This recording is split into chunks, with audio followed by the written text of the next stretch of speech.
แต่ของเด็กหน่อยไปเด็กหน่อยเด็กหน่อยขี่หมูขี่หมา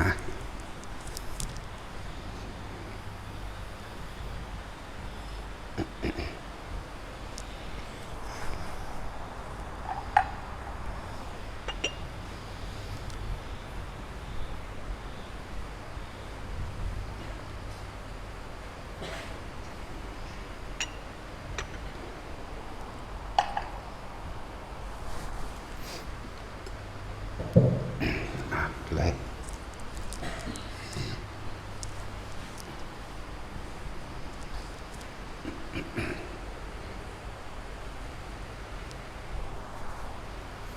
คำว่าวิมุตติวิมุตติแปลว่าความหลุดพ้นในความหลุดพ้นนี่เฮาต้องรู้จักวิธีเพื่อทำให้เกิดความหลุดพ้นสองอย่างเจโตวิมุตติหลุดพ้นโดยอำนาจแห่งสมาธิจิตตั้งมั่นแต่ว่ามันก็ต้องประกอบไปด้วยปัญญาวิมุตติหลุดพ้นโดยการเห็นอนิจจังอนัตตาคือเห็นยังเกิดกับช่างอย่านำเข้ามาคิดปรุงแต่งต่อเพื่อให้มันเป็นไปได้ไปตามใจที่เฮาอยากให้มันเป็นมันเกิดอารมณ์ปัญญาวิมุตติคือเห็นสิ่งทั้งหลายทั้งปวงมีความเกิดขึ้นเป็นธรรมดามีความดับเป็นธรรมดาสิ่งใดเกิดสิ่งนั้นดับบ่ควรเข้ามาคำนึงบ่ควรเอานำมาคิดมาปรุงมาแต่งมานึกหยังเลยล่ะนั่นแหละคำว่าวิมุตติเจโตวิมุตติหลุดพ้นโดยอำนาจของสมาธิคือจิตมันตั้งมั่นบ่หวั่นไหวแกก็ต้องอาศัยปัญญาวิมุตติเห็นตามความจริงว่าสิ่งใดสิ่งหนึ่งเกิดขึ้นเป็นธรรมดาสิ่งนั้นก็ดับเป็นธรรมดาหรือสิ่งทั้งหลายทั้งปวงมีความเกิดขึ้นเป็นธรรมดาสิ่งนั้นย่อมแตกดับเป็นธรรมดาอันบุคคลทั้งหลายหรืออันเราไม่เข้าไปไม่ควรเข้าไปยึดมั่นถือมั่นนี่วิมุตติสองอย่างแต่โดยอำนาจของสมาธิอย่างเดียว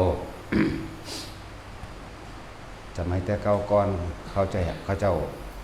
หมายถึงพวกอาราลดาบทหรืออุตกะดาบทตลอดทั้งมูลฤาษีชีไพต่างๆเขาเจ้าเอาเฉพาะว่าเจโตวิมุตติคือการเขาไปยึดมันถือมันในความสงบอันนิ่งอันเงียบอันบ่ยอมมาหลับหลู่ภายนอกนะเพราะว่าบ่มีคนแนะนำให้ว่าสิ่งทั้งหลายทั้งปวงมีความเกิดเป็นธรรมดามีความดับเป็นธรรมดาคืออนิจจังทุกขังอนัตตานั่นเองบ่มีผู้ใดแนะนำตัวนี้เขาจะเลยเข้าไปทำแต่ความสงบอย่างเดียวแต่ว่ามันเบิดกำลังของมันกับลงมาเกิดใหม่คือเก่าแต่ในเฮาอาศัยปัญญาอาศัยความตรัสรู้ของพระพุทธเจ้ามาเป็นแนวทางว่าบ่ควรเข้าไปยึดมั่นถือมั่นในรูปบุคคลสัตว์สิ่งของใดก็ช่างมีความเกิดธรรมดาเปลี่ยนแปลงธรรมดาแตกดับและตายเป็นธรรมดาปอจีรังยั่งยืนลดกลิ่นเสียงกระทบทางกายนี่จิตไม่คิดไม่นึกมันเลยเป็นความตั้งมั่นทั้งสองอย่างเลยต้องให้ตีคู่กันเรียกว่าสมถะภาวนากับวิปัสสนาภาวนาตีคู่กันเป็นของคู่กันบ่เลื่อมบ่ล้ำเกินกันนั่นแหละวิธีทำให้ถึงความหลุดพ้นก็คืออานาปานสติเป็นวิธีหลอกความคิดบ่ให้ไหลไปตามความคิดที่ตาเขาเห็นบุคคลนั้นเขาเดินไปย่างไปคุยกันเรื่องนั้นเรื่องนี้เขาก็คิดไปน้ำเขาเมื่อคิดไปน้ำเขาแล้วก็เกิดการยืนยันตัดสินอันนั้นผิดอันนั้นถูกอันนั้นควรอันนี้บ่ควรเด็กจังซี่อารมณ์ก็เลยเกิดพบก็เลยเกิดนั่นแหละแต่เฮาบ่คิดบ่นึกเสียอย่างอารมณ์เกิดบ่ได้ความรู้สึกเข้าใจและบ่เข้าใจเกิดบ่ได้พบดับพบก็เกิดบ่ได้คือกันนั่นแหละจังว่าให้ทุกคนนั่นสร้างฐานที่ตั้งแห่งจิตฐานที่ตั้งแห่งการกระทำก็เริ่มกรรมฐานเฮาอาศัยสติปัฏฐานตั้งลงอย่างลงมั่นคงเอาไว้ในจุดหนึ่งหรือว่าให้สร้างกรรมฐานขึ้นมาอันนึงที่พวกเฮาพากันเฮ็ดทีเดียวนี้เฮาสร้างเอาคำว่าความรู้สึกตัวของเฮาเองหรือฐานที่ตั้งแห่งจิตคือระหว่างกลางคิ้วกลางหน้าผากนี่เองอย่างนี้ออกจากฐานมั่นแม้นเฮาสิฮู้สิเห็นหยังกระช่าง ในความรู้นั้นต้องประกอบเข้าไปด้วยแค่นั้นแหละมันก็เกิดดับบ่มีอย่างแช่อยู่อย่างเช่นนั้นนี่แหละทำความเข้าใจแล้วง่ายๆสำนีหนึ่งเด้ให้ทุกคนทำความเข้าใจว่างใจแล้วก็ฝึกโดยตนเองแล้วก็เอาประสบการณ์ตนเองเขามาเทียบแล้วมานึกมาเปรียบเอาในตนเองนั่นแหละเฮาเห็นเขาคุยกันวกเวกเรื่องนั้นเรื่องนี้ก็สร้างแต่เฮานิ่งในลมหายใจนี่หรือกับแค่จุดอุณหภูมิของเฮาเองโดยที่เฮาบ่ไปคิดอิหยังกับเขานี่เห็นบ่อารมณ์เกิดได้อยู่ก็เกิดบ่ได้แค่นี้นึงเด้บ่หาแต่ล้ำลึกเข้าไปคือบ่หาแต่ให้มันลึกเข้าไปถึงว่า2 3 4อิหยังก็บ่ต้องว่าก็ได้เอาแค่อันเดียวนี่เพียงแค่ปฐมฌานตามรู้เห็นความเกิดดับเขาคุยกันแล้วเขาก็เงียบไปห่างตาเฮาออกไปห่างตาออกไปเสียงเขาก็คุยกันห่างออกไปห่างออกไปแล้วก็จบไปเฮาบ่ได้ยินตาเฮาบ่เห็นจบละที่มันบ่จบสมมุติเขาคุยกันมาไกลๆเฮาเรื่องนั้นเรื่องนี้เรื่องนั้นเรื่องนี้ไหลไปเขาขนาดเขาหนีไปแล้วแต่ว่าเฮายังมาคิดอยู่นี่อันนั้นบ่ถูกอันนั้นแม่นบ่น่าสิว่าจังซั่นบ่น่าจังซี่เลยนี่เฮาเกิดละนี่แหละยังว่าจำเอาดีๆจริงๆมันบ่ได้ยากที่ยากมันคิดเอาจังว่าพยายามอย่างนี้จากฐานเด้อตั้งมั่นคงไว้อยู่ในฐานที่ตั้งแห่งจิตก็ว่าสำคัญนะฐานที่ตั้งของมันเรียกว่าสมาธิแปลว่าจิตตั้งมั่นคำว่าตั้งมั่นนี่ก็คือต้องบ่ได้คิดเด้เป็นปกติที่บ่คิดเรื่องนั้นนี่เวลามันคิดมันก็คิดของมันก็คิดเปรียบคิดเทียบแบบนี้แหละเปรียบเทียบว่าบ่มีหยังจีรังจังยืนดอกเกิดกับดับเท่านั้นมีความเกิดธรรมดาแตกดับเป็นธรรมดาบ่ควรเข้าไปถือเอาเป็นเฮาสิไปยืนยันตัดสินอันนั้นผิดอันนั้นถูกเฮาก็บ่อาจสามารถไปแก้ไขอิหยังได้นี่ตอนคิดก็คิดอยู่จังซี่นี่คือคิดโดยกุศลคิดโดยเห็นอนิจจังเห็นอนัตตานั่นแหละคิดแบบนี้นะแต่มันลงแล้วคือมันยอมรับมันยอมรับในสิ่งทั้งหลายทั้งปวงเกิดธรรมดาแตกดับธรรมดานี่คือมันยอมรับแล้วมันเหลือแต่วิธีการที่ควบคุมความคิดบ่ให้ไหลไปนึงเด้บัดนี้บ่ให้ไหลไปตามรูปบุคคลสัตว์สิ่งของต่างๆที่เราเห็นรูปเสียงต่างๆที่เขาคุยกันเรื่องนั้นเรื่องนี้รสแห่งอาหารกระสังรูปรสกลิ่นเสียงแต่เขาบอกคุยแล้วเวทนาความรู้สึกพอใจบ่พอใจเกิดบ่ได้เด้เขาบอกเอามาคิดมาเนึกมาปรุงมาแต่งนี่เกิดบ่ได้พบกับเกิดบ่ได้คือกันในมันก็ดับอยู่หม้องนี้นึงเด้บัดนี้จึงบอกว่าทุกคนพยายามจะรักษาความตั้งมั่นให้มันได้หรือรักษาลมหายใจนึงหรืออยู่กับอุณหภูมินึงนะคำว่าอานาปานสติเป็นผู้มีสติรู้อยู่กับลมหายใจเข้าและลมหายใจออกมันเป็นแค่เบื้องต้นที่เพิ่นบอกแม่นบ่ล่ะแต่คนที่ฝึกหัดไปแล้วมันบ่แม่นแค่ว่ารู้อยู่กับลมอย่างเดียวบางที่ตอนที่เฮารู้อยู่กับลมอาการปิติต่างๆก็เกิดขึ้นบางคนก็หาวบางคนก็เนื้อกระตุกบางคนก็ขนลุกขนพองขึ้นสู้สั้นขึ้นเป็นแผงกากสากโตตึงหนาหยาหนาชามีให้มีคือหมดมีแม่งไตจังสินี่ก็ปิติบ่ล่ะบางคนก็เห็นเป็นแสงวับๆแวบๆน้ำหน้าน้ำตาน้ำข้างขอบตานั่นทั้งหลังทั้งหน้าใหญ่มั่งน้อยมั่งก็แล้วแต่บางคนก็ได้ยินเสียงกระซิบกระซาบหรือคุยกันเป็นเรื่องเป็นเล่าไปเลยก็มีเนี่ยบางคนก็ได้กลิ่นเหม็นมั่งหอมมั่งเนี่ย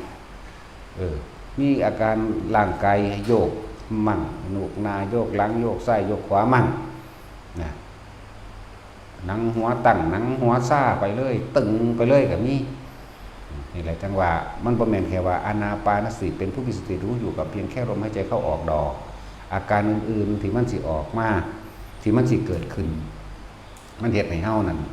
ไปสงสัยนั่นบัดนี้ถ้าได้รับคำตอบจังซี่แล้วก็พยายามควบคุมมันแค่ว่าโอ้เพิ่นบอกแล้วว่าสิ่งทั้งหลายอาจ เป็นเครื่องหลอกลวงเพื่อให้เฮาบ่ตั้งมั่นเพื่อให้เ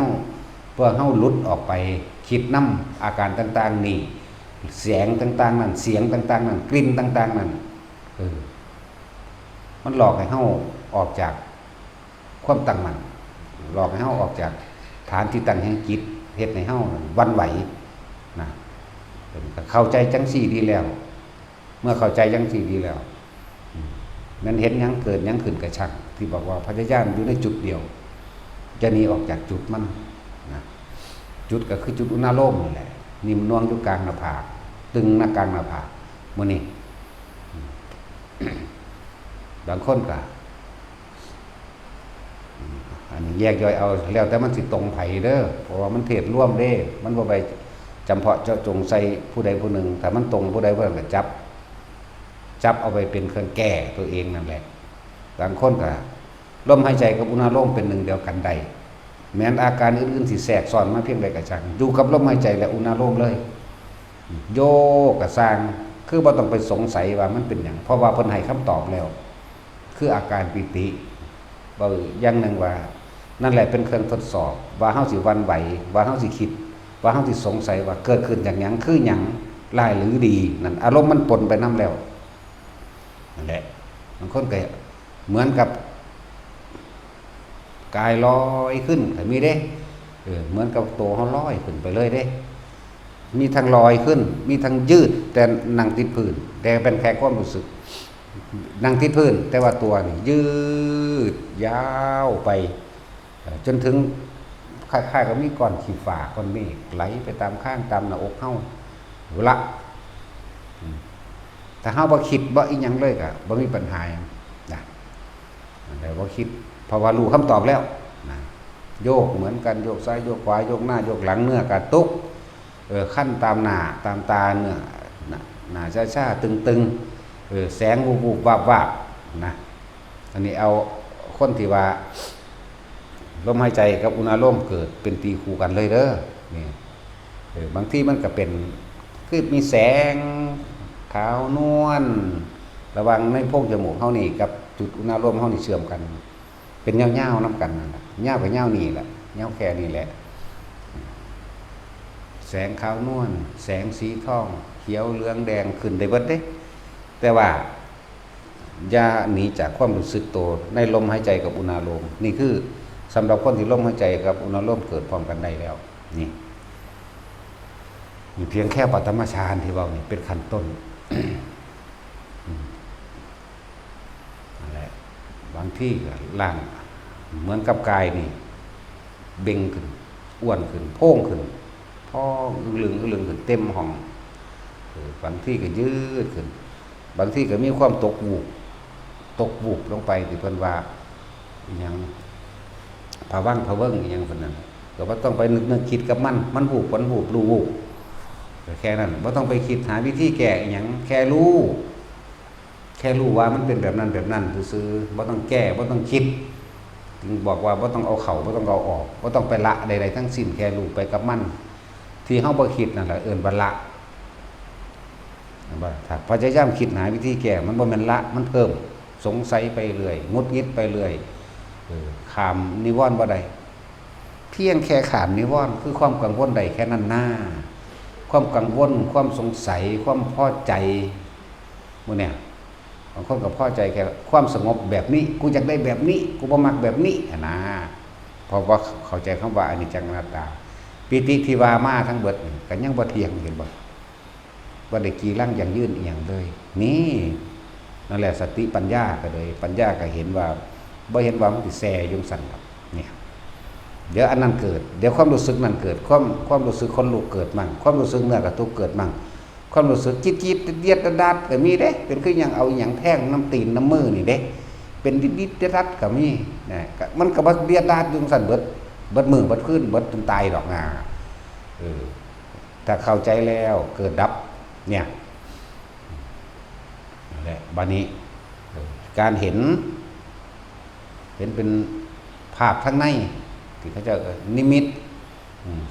ภาพข้างในก็คือกันมันก็แสดงของมันไปจังสั่นนี่แหละก็บ่ต่างจากภาพข้างนอกเลยบัดนี้ บ่ต่างจากภาพข้างนอกหมายถึงคือเฮาไปตลาดนี่แหละคนก็เว้งว้างหลายอย่างนั่นแหละค่ะนำมาคิดแต่เฮาสิคิดนำทุกเรื่องทุกอันทุกแบบกับประสาทตายล่ะนี่แหละจังว่าสักแต่ว่าเห็นเพียงแค่เห็นได้บ่ต้องคิดนึกได้บ่เพราะทุกอย่างมันบ่แซ่อยู่สั่นเพียงแต่ได้ยินได้บ่เพียงแต่ได้กลิ่นได้บ่นี่เป็นนิมิตทั้งในบัดนี้นิมิตกลิ่นทั้งในอยู่เนื้อหอมฟุ้งกลุ่มขึ้นหอมกรึบขึ้นก็มีเหม็นคักๆก็มีบัดนี้ความสงสัยเหม็นหยังน้อยหยังตายเนาะขี้เกียจตายบ่กับแก่ตายบ่หนูตายบ่เศษเหม็นสาบสากคือนั่นคือนี่คือคิดแล้วออกจากความตั้งมั่นแล้วเนี่ยคือบ่ทันจากบ่ล่ะบ่ทันรู้บ่เท่าบ่ทันความคิดเลยออกจากความตั้งมั่น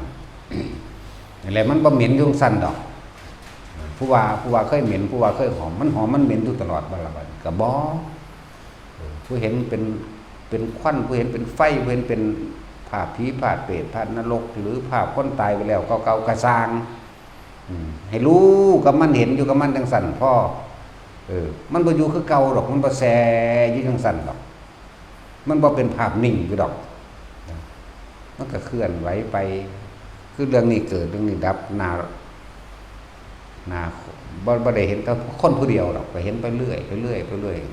แต่เฮาเข้าใจคำว่าบ่จีรังอย่างยืนเป็นเกิดดับสิ่งใดเกิดสิ่งนั้นดับเรื่องนั้นเกิดเรื่องนั้นดับคนนั้นเกิดคนนั้นดับแหมเข้าใจซ้ำนี้นึงก็พอแล้วนะแต่ว่าอนิจจังอนัตตาก็ดีถ้าคิดมันก็ทุกข์หมดแล้ว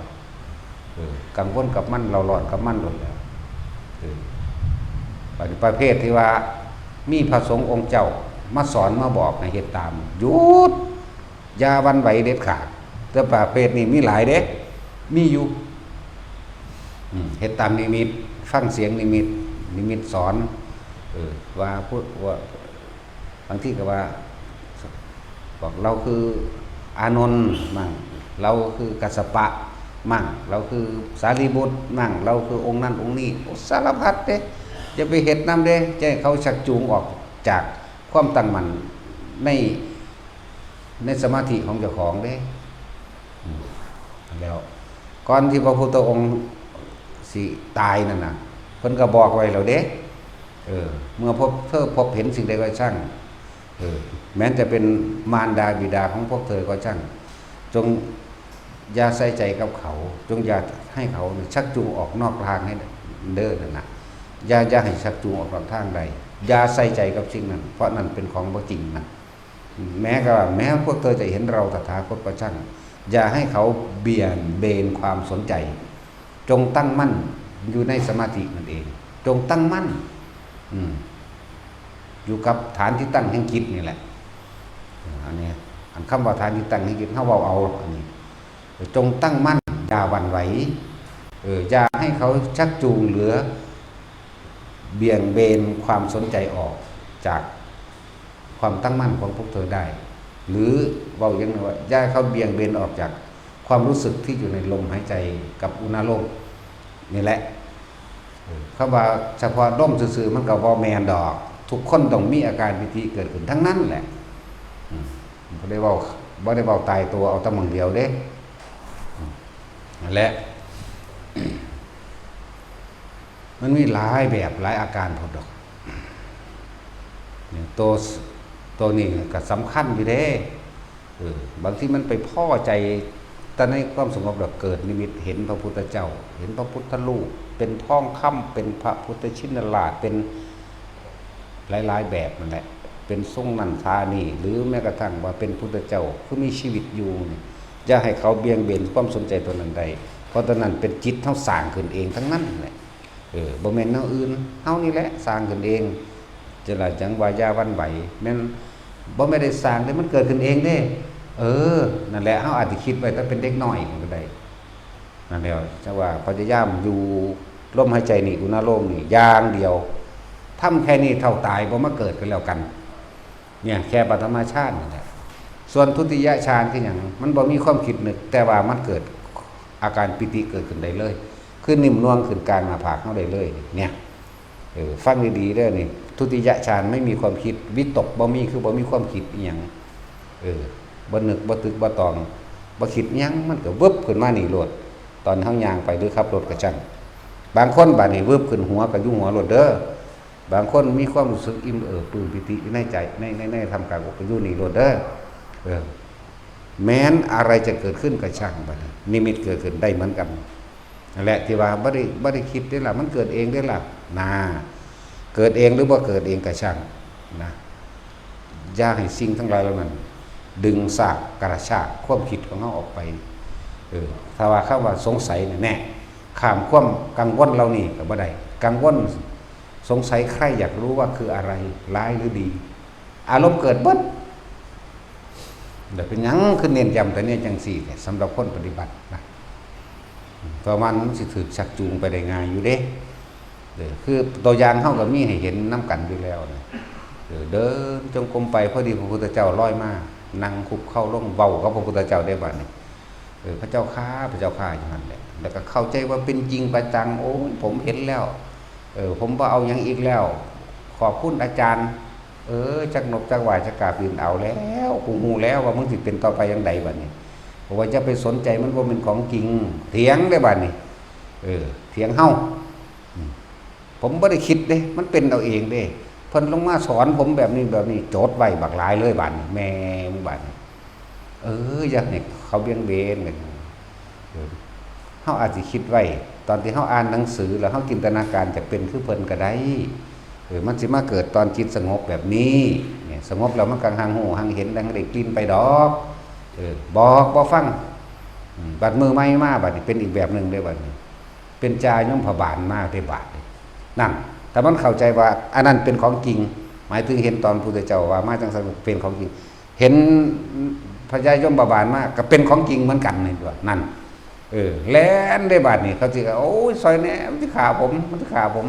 แล่นนั่นแหละถ้าเฮาบ่ไหวบ่ติงเฮาบ่หวั่นไหวเฮาบ่ออกไปคิดมันสิเกิดจังขึ้นได้มันเกิดขึ้นบ่ได้ก็เห็นอยู่ซั่นแหละมันบ่ได้เห็นตลอดเบิดมื้อเบิดคืนตลอดชีวิตดอกนี่แหมน่าสิฟังเข้าใจเด้แล้วแต่เข้าใจว่าอันนั้นเป็นจริงมันก็จริงเหมือนกันอันเรื่องคือความเข้าใจของเจ้าของเราเองนี่ก็อย่าเชื่อความคิดอย่าเชื่อความเห็นของตนนั่นนะให้รู้ให้ดูให้เห็นเฉยๆได้เท่าว่าสักแต่ว่านี่จะพากันเบาดีหลายบาดมันเห็นจริงๆมันสิสักแต่ว่าเป็นบ่นี่หรือว่าแค่เห็นซื่อๆบ่ต้องนำเขามาคิดมันก็บ่แซ่อยู่ซั่นดอกนี่ก็เรียกว่าสอนคำว่าอนิจจังอนัตตาให้เข้าใจเราได้นี่ก็ดีมันบ่เห็นแต่ผู้เก่าดอกผู้ใหม่ก็มีนี่สำหรับคนเห็นแสงนั่นแสงนี่เขียวเหลืองแดงแจ้งจริงๆเป็นอย่างเห็นหงเห็นทางได้จริงๆนี่แหละแจ้งอีหลีนี่ละแต่ว่าเฮาบ่ได้นำมันไปเรื่องจังซี่โอ้ยเยอะแยะเฮาจนจับเอาได้พุ่นล่ะแต่ว่าขนาดนั้นขนาดจับสัมผัสได้เอาวางไว้บาดนั้นมาเช้ามามันเป็นลูกแก้วสีแดงมั่งลูกแก้วสีเหลืองอำพันมั่งขาวใสมั่งขนาดนั้นเฮายังบ่ได้สนใจว่ามันจริงขนาดนั้นเด้สิภาษายังจับต้องบ่ได้นี่ฉันจับเอาพุ่นลอยเวียนวนเดินจงกรมนั่นๆไหลละ 7-8 ลูกมันก็มีใหญ่หน่อยแล้วแต่บางที่บักใหญ่พาพุ่นมาซ้ำลูกฟุตบอลพุ่นเด้อแจ้งไปเบิดถีบเลยพวกนี้เลยเป็นดุจดังแสงหิ่งห้อยซ้ำปวดเขียวเหลืองแดงมันเลี้ยวเบิ่งอยู่ห่างบ่คิดแจ้งเห็นหงเลยปานกลางเว้นพุ่นล่ะแต่ว่ามันสิเห็นแต่เฮาเด้ออย่าลืมมันผู้อื่นบ่ได้เห็นน้ำดอกนั่นเป็นอำนาจสมาธิของเจ้าของเองถึงจังมันแล้วหลายๆอย่างที่เฮาคิดนึกปรุงแต่งไว้มันสิเกิดขึ้นตอนที่เฮานึกถึงความสงบแล้วล่ะอันนั้นมันจึงเป็นคือเฮาไปวาดภาพไว้แล้วถ้าเป็นเด็กน้อยพุ่นก็บ่รู้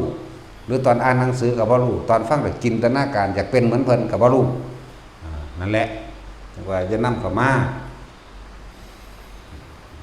บอกว่ากับบลูนี่คือว่าบ่ให้ไปสนใจนั่นแหละคำว่ากับบลู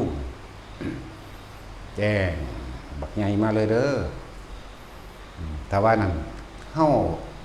เอามาให้ผู้อื่นเบิ่งนำได้บ่นี่มีแต่คำเว้าๆกันฟังซื่อๆนั่นมันเลยเป็นปัจจตังในเฉพาะตนแล้วก็ทิ้งไปซะแต่ว่านั่นบ่เป็นของจริง ผู้ใดจริงกับสิ่งใดผู้นั้นก็ไปงมกับสิ่งนั้นติดกับสิ่งนั้นเข้าใจยืนยันต่อสิ่งว่าจริงเขาจึงบอกว่าบ่มีหยังจริงจักอย่างนั่นแหละบ่ซั่นเพิ่นสิเว้าเอายอดมันบ่บางที่เพิ่นบอกเห็นโลกนี้เป็นสุญญตามันเห็นโลกนี้เป็นอนัตตามันเห็นโลกนี้เป็นของว่างนั่นแหละบ่จิรังอย่างยืนมันนั่นเพิ่นไปเว้าเอายอดมันจังซี่เฮาบ่เข้าใจ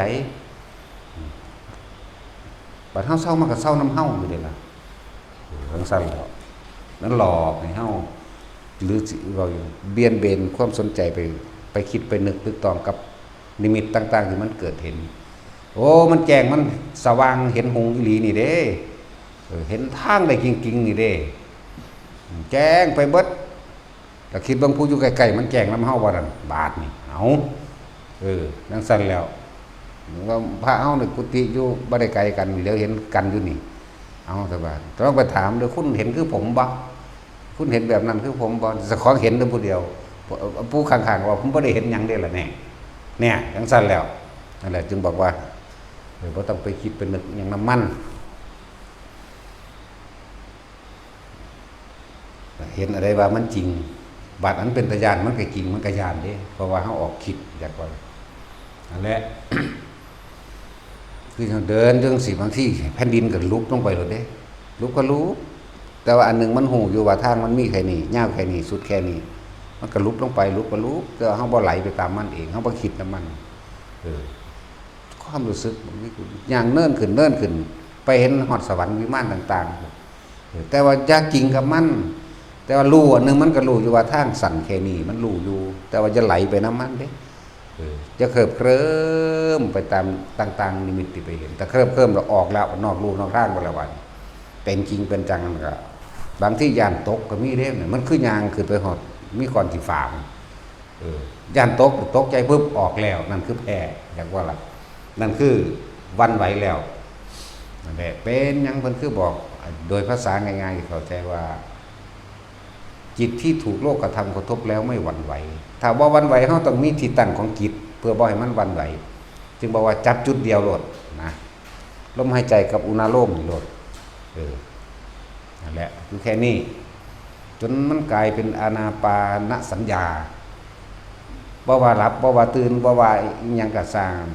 เป็นอัตโนมัติแบบปั๊บเข้าลมโลดสุดท้ายแล้วมันก็ทิ่มเอาเองดอกอันแนวมันเอาไว้ซะก่อนไว้ที่หลังเอาตัวนี้ซะก่อนจนเกิดว่ามันเฮ็ดหยังอยู่กับรู้ลมได้พุ่นล่ะแต่ว่าต้องขึ้นทางนั้นก็ได้หรอกเดี๋ยวมันสิกินตนาการไปผมคือบ่ได้หรือว่าเอาอีกนะและมันสิเป็นอุปทานไปยึดเอาไว้กูต้องเฮ็ดได้แบบนี้แต่บ่ได้แบบนี้มันน้อยใจก็เลยว่าปัจจุบันนี่แหละนึกได้หมดเลยก็นึกเข้ามาโหลดในลมนี่แหละและนี่พูดถึง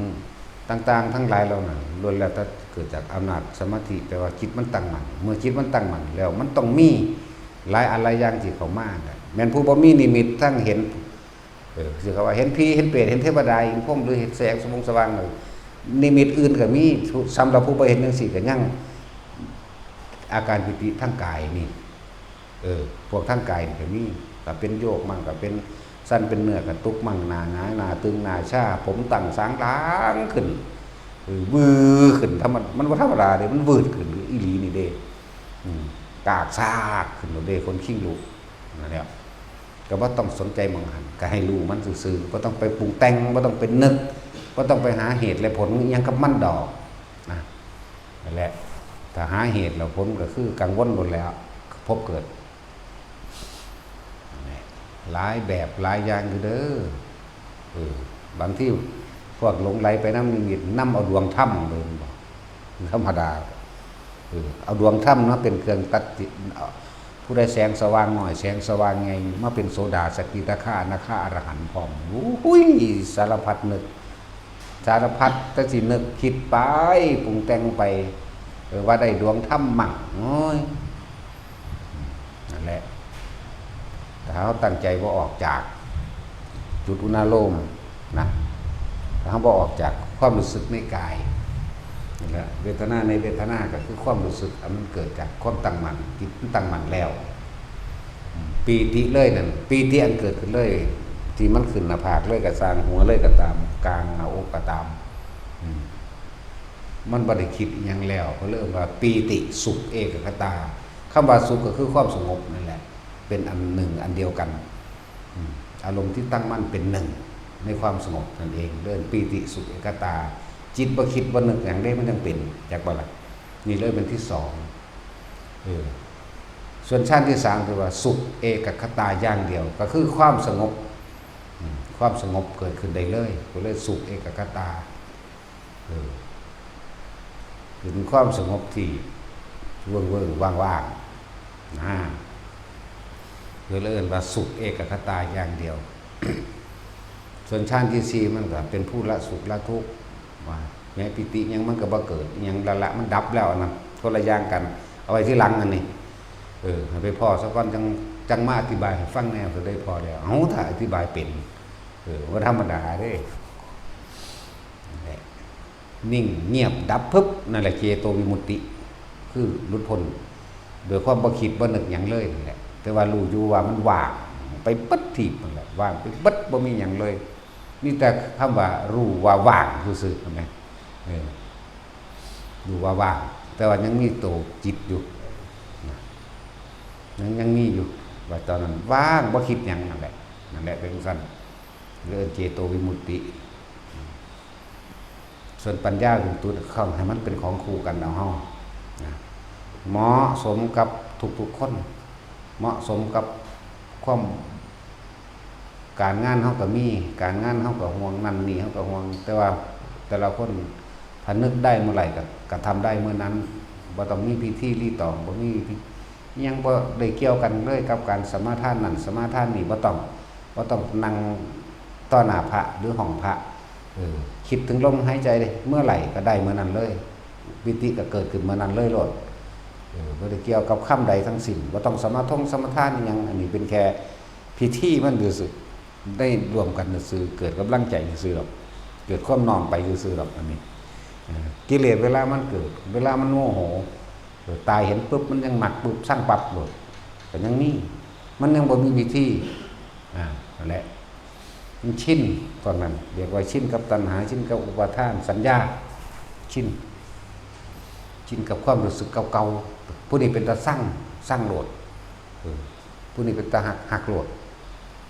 ไปจังสั่นนั่นแหละเฮาจึงหาวิธีฝึกสร้างบ่ให้ความคิดมันแล่นไปมันเร็วเด้สร้างเลยหักเลยที่จริงผ่านการคิดเบิดแล้วเด้นั่นน่ะมันเร็วเกินจนเฮาบ่อาจสามารถที่สิสโลลี่มันได้ให้มันซ่าๆเอาไว้จังใดเฮาจึงมีวิธีสร้างจิตให้มันตั้งมั่นคือบ่ให้มันคิดแหละจิตก็เลยบ่ให้มันคิดให้มันอยู่ในฐานที่ตั้งแห่งจิตจึงสำคัญมากๆเด้เพราะฉะนั้นเพิ่นถือว่ากรรมฐานว่ากรรมแปลว่าการกระทำโดยจิตเจตนาฐานแปลว่าที่ตั้งเพิ่นก็เลยเอาสติปัฏฐาน4นี่เป็นกรรมฐานเพิ่นเลยเอาลมหายใจนี่เป็นฐานที่ตั้งแห่งการกระทำโดยเจตนากันคิดอยู่ในลมนั่นแหละคิดทำความรู้สึกอยู่ในลมเข้าลมออกลมเข้าลมออกถ้าลมเข้าลมออกแล้วมันก็มีปีติเกิดขึ้นต่างๆปีติก็หาอย่างอธิบายอยู่เรื่อยๆเด้อแนวมื้อนี้คุณตกายปีติขนพองสยองก้าวก็แล้วแต่ความสิหนักสิเบาสิแห้งสิวืดสิวือสิเป็นหยากักซากขึ้นก็แล้วแต่แม้กระทั่งหน้าหยาหน้าชาหน้าตึงนี่คือให้คือแมงใหม่ไตมื้อนี้นี่เรียกว่าขุตกายปีติอาการปีติแบบนี้ขณิกายปิติจุกอกเข้ามาปลื้มขึ้นน้ำตาไหลไหลดภาษาโลกว่าไหแต่สิ่งนี้มันบ่แม่นไหเฮาก็สิบ่เลยพยายามไหพยายามว่ามันไหเลยห้ามมันจากไอคอนนั่นความคิดออกถือความถือหลอกให้ออกจากความตั้งมั่นละอันนั้นจากไอคอนเด้สะอึกสะอื้นเขาแนมเบิ่งคนนั้นแนมเบิ่งคนนี้ยันคนเบิ่งเจ้าของยันเขาว่าเป็นบ้ายันเขาว่านั่นนี่ยิ่งเจ้าของจะสนใจผู้อื่นมันผู้อื่นบ่สนใจหรอกเข้าใจว่าล่ะตัวเองได้ไปดึงผู้อื่นเขามาว่ายันเขาว่าเจ้าของเป็นบ้าตัวเองคิดเขามาเอาเองเด้นั่นแหละเลยว่าขณิกาปีติตึกเขามาแน่นหน้าอกเขามาโลดว่ามันแน่นสิตายดอกแน่นปลื้มจุกเขามาในจอกหลอกข้อนี่แล้วก็ให้ได้บ้างนี่ไงเพราะว่าต้องไปคิดกับมันดอก ให้แกมันรู้ว่าให้อยู่โลดก็ต้องไปห้ามบ่ต้องอยากอายคนอยากอายคนแต่ก็เจ้าคิดเราเด้นั่นจักว่าล่ะมันจะปล่อยบ่โลดแหละสังเกตเบิ่งมันอยู่ในหั่นนั่นแหละนี่ปีที่2ปีที่3ภารณาปีติโยกนี่โยกนี่ดุจดังว่านั่งอยู่ในอ่างน้ำโยกกระซ่างนิ่งแต่เฮาควบคุมโยกตัวนี้ไว้ก็โยกหน้าโยกหลังได้บัดนี้แล้วก็หมุนเร็วบ่แม่นหมุนเร็วดอกหมุนช้าๆแล้วถ้าสิต่ำสิสูงนั่นแหละนี่เรียกว่าภารณาปิติโอกันติกายปิติอันนี้สำคัญต้องแจกแจงออกไปทั้งการหูเห็นนั่นนี่เห็นเป็นแสงสว่างหน่อยใหญ่พิบๆแป๊บๆหรือแม้กระทั่งการเห็นเป็นคนยางมาเห็นผีเห็นเปรตเทวดาอินพรหมเห็นพระสงฆ์องค์เจ้าเห็นพระพุทธเจ้าองค์นั้นองค์นี้ก็ช่างอย่าให้สิ่งทั้งหลายเราเบนความสนใจแต่ว่าตรงอยู่ในความรู้สึกแห่งตนให้ได้นั่นแหละเรียกว่าโอกันติกายปิติมันบ่แม่นแค่เห็นแสงสว่างพิบๆแป๊บๆเด้อุปงคาปิติว่านี่เหมือนกายลอยขึ้นหรือลอยขึ้นจริงๆคุณล่ะลอยขึ้นจริงนี่อยู่แต่ว่าส่วนมากตกใจลอยขึ้นจริงๆก็มีอยู่แต่ส่วนมากนะอยากลอยหลอกทำเป็นแค่ความรู้สึกเหมือนลอยขึ้นยืดขึ้นหรือบางที่เขาว่าจิตตกภวังค์มันวูบลงสติเฮาบ่ตั้งมั่นบ่มั่นคงรู้สึกได้ที่มันวูบลงไปเพิ่นเลยใส่คำว่าจิตตกภวังค์ภวังคจิตภวังคจรณะภวังคุปัจเฉทจังสิเป็นการเอาค่ำขึ้นมาเพื่อแก้ความสงสัยเพื่อให้คนทั้งคนพวกนั้นผู้เป็นนั่นคลายอยู่ซื่อเด้จริงๆมันหยังกระสร้างของมันดอกจักว่ามันบ่ตกวือยุ่งสั่นตลอดดอกนี่แต่มันเข้าใจว่าแค่มันเกิดดับมันบ่วืดยุ่งสั่นตลอดจนเท่าเดี๋ยวนี้ได้ไผกันเลยแม้ว่าล่ะก็จักสิเว้าไปยังก็จังว่าตัดเอามาทางปัญญาทางนี้โลดนั่นแล้วมันบ่วือเดี๋ยวนี้นั่งอยู่บ่วือได้ล่ะเฮาก็เป็นดูโหดเป็นจนชินจนจับทางได้เพราะสติเฮาบ่ดีเองนี่ต่อไป1กูสิบ่ให้มึงหลุดนั่นเอาปั๊มกันแล้วปั๊มกันอีกเพิ่นเท่าใดปีอยู่เด้ว่าธรรมดาเด้แม้กระทั่งโงกนิดนึงนี่บ่ยอมจนตัดสินใจลงนั่งหันหน้าผาเอาตายก็คือตายนั่นเอาเลย วาง3-4 เมตรนี่แหละลงมาหน้าผาปีนไม่ลงมานั่ง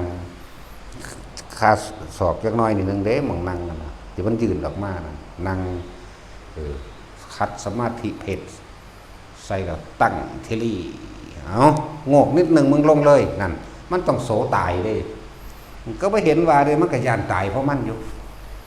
นั่นแบบที่ลี่อยู่ได้ระบาดนั่นก็บ่ได้รับตาเด้มื่นตาเด้นี่เขาหม้ออยู่หั่นน่ะกระพริบตาอยู่บางคนว่าเฮาสิกึ่งอยู่แม่นกระพริบก็กระพริบอยู่นั่นแล้วกระพริบอยู่ธรรมดาล่ะสารพัดที่สิ่งที่ทดสอบทดลองเข้ามาบัดล้วนแล้วแต่คิดเฮาสร้างกันเองเบิดนั่นแหละเป็นคลื่นน้ำทะเลเบิ่มมากก็มีอยู่ในความรู้สึกเดียวเลยบัดเนี่ยเบิ่งมาก็เดี๋ยวก็เป็นยักษ์ซินี่เป็นปลาฉลาม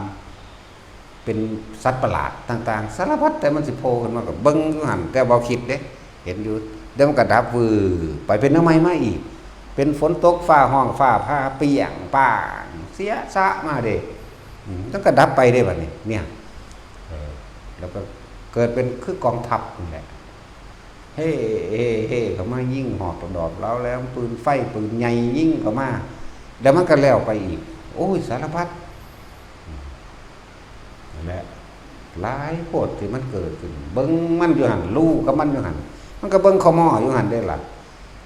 มันเห็นเบิ่งฮอดเจ้าของนั่งเบิ่งคนเดียวมันบ่ธรรมดาเด้มันมีอันนึงออกมาเบิ่งอยู่นี่แหละเบิ่งเห็นเจ้าของนั่งอยู่นี่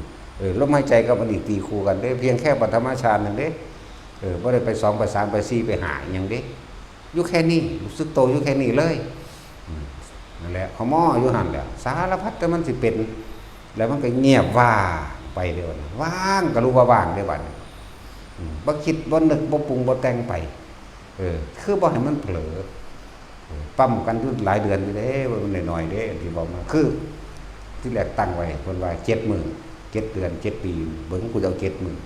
ผูกเขาเจ้าของไว้แต่ว่าก็เผลอไปเผลอสงบลงบาดเดียวนับหนึ่งไหม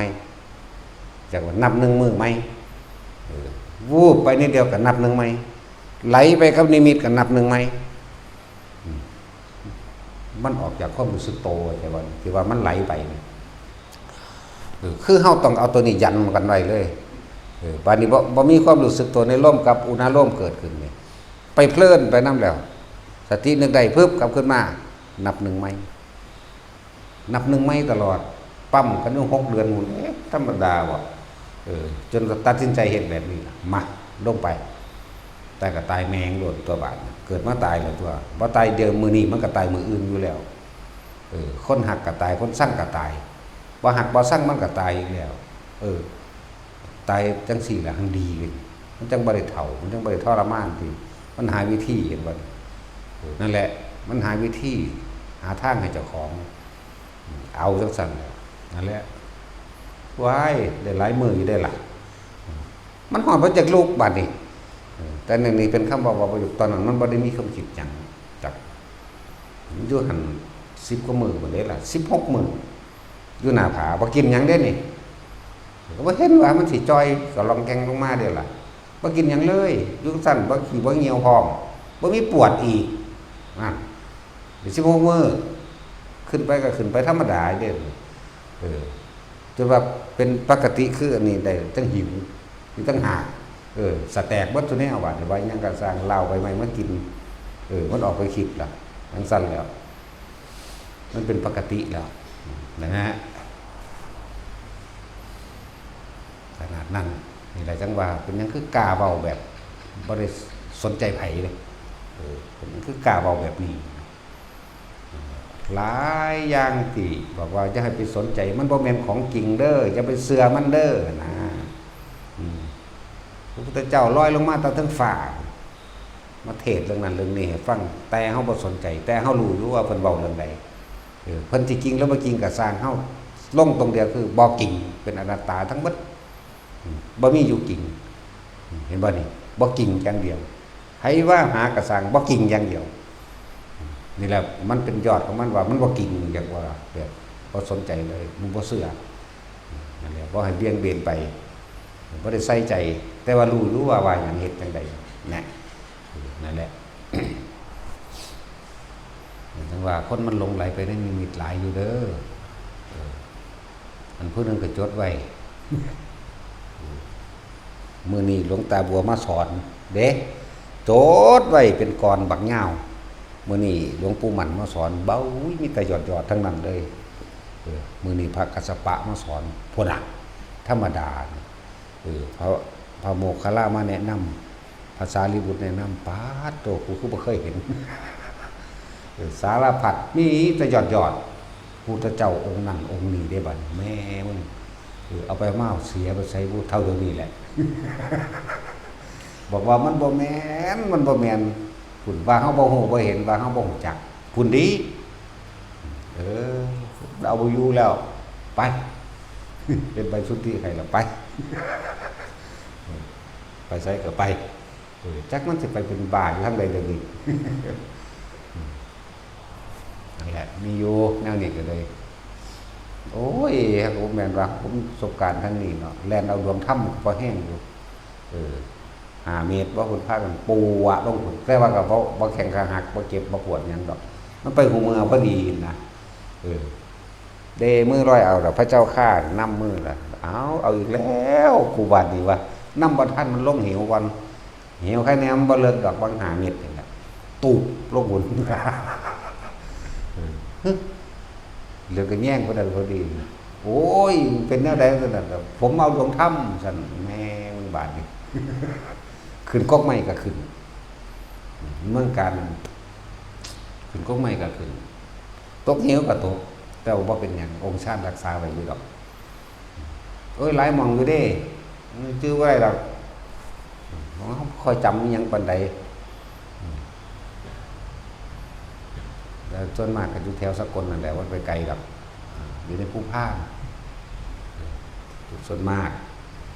หรือเดินกับไปโยส่วนหน่อยแต่ อยู่ดอกไปก็หมู่ก็ไป แต่ว่ารำคาญหมู่อ่ะโอ้ยมันมาห่วงกังวลอหย่างยันนั่นนี่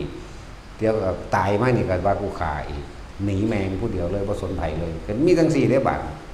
สบายขึ้นจังเลยบ่ได้ห่วงกังวลไผเลยจนตะของก็โสตายเจ้าของเองเลยนี่นั่นแหละจังซี่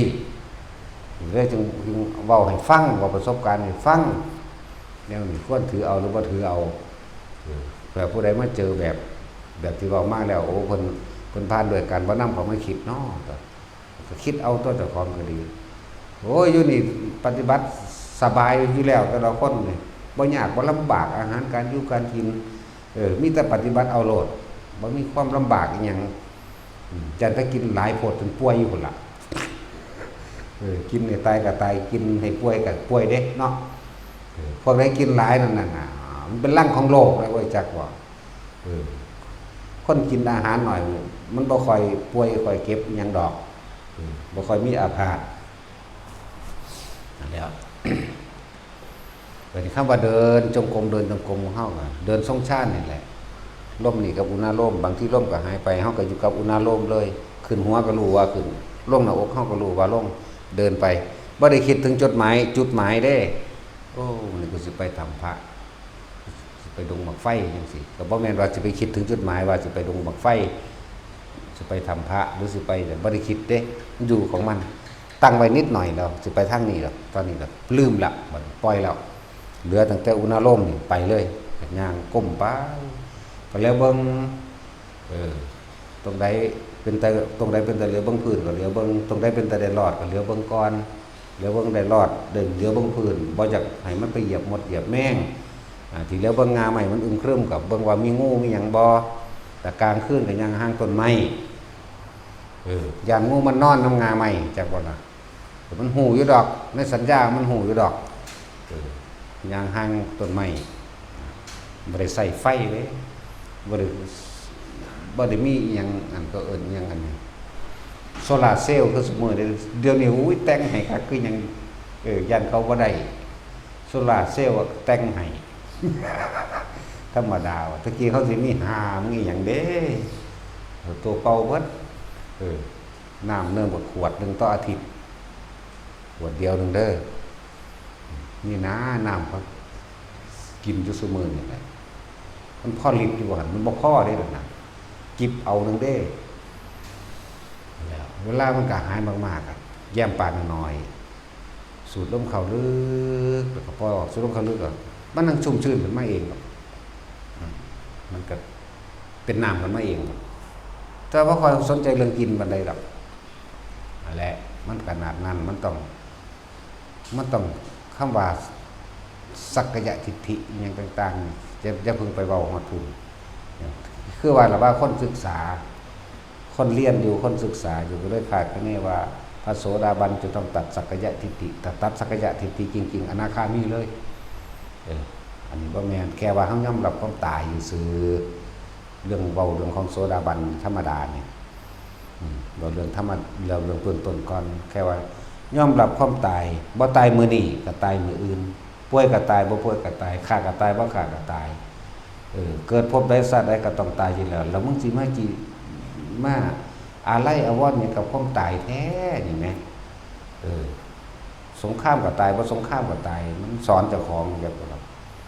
นั่นแหละคือมันต้องตัดตายยอมรับความตายซื่อๆนี่แหละยอมรับแบบบ่มีข้อถกเถียงบ่มีความสงสัยในความตายหน่อยนึงก็บ่มียอมรับนี่บ่ได้กังวลกับเรื่องใดเลยนี่เพราะว่ามันลงตายแล้วจังซี่นะนั่นแหละโสดาบันแต่จะเว้าเรื่องโสดาบัน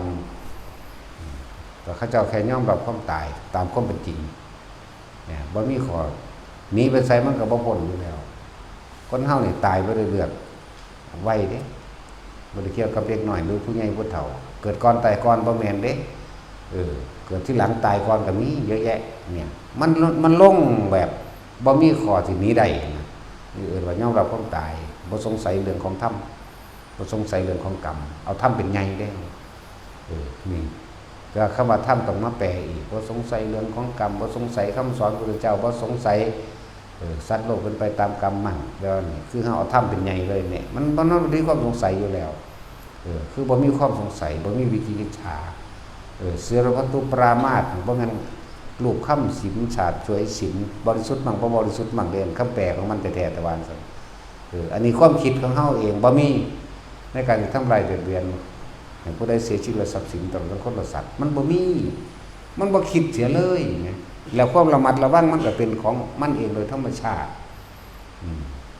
เป็นสัญญาของมันโดยธรรมชาติทางว่ามันสัญญาแบบบ่ลืมมันเป็นธรรมชาติซะไปและจึงบอกว่าเวลาเฮาย่างมองได้คนก้มก็ก้มได้คนเงยก็เงยนั่นน่ะ